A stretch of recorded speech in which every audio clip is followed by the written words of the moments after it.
આમાં ગૃહમંત્રી છે ને એ સીન સપાટામાંથી ઊંચા આવે અને પોલીસ ખાતા ઉપર કંઈક એવું દબાણ હોય તો આ લોકો કાર્યવાહી કરે. ગૃહમંત્રી છોડો, સુપ્રીમ કોર્ટના નિર્દેશ છે, સ્પષ્ટ નિર્દેશ છે કે કોગ્નિઝેબલ ગુનામાં પહેલા એફઆઈઆર દાખલ થાય. લલિતા કુમારી versus state of Uttar Pradesh આપણે ગૂગલ કરીએ ને એટલે સીધા ડિરેક્શન મળે આપણને, રાઈટ?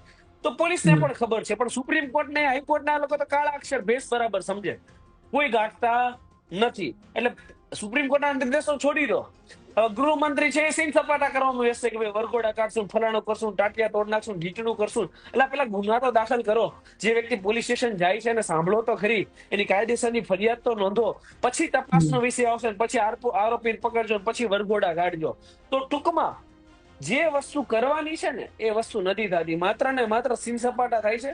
જે વસ્તુની અંદર તમને ફેમ દેખાય, અત્યારે ગુનો દાખલ કરવા માટે એક પેટર્ન છે, કાં તો તમારે રૂપિયા જોઈએ, કાં તો તમારે ગૃહમંત્રી કા એના પીઆર તમારે વાત કરાવવી પડે.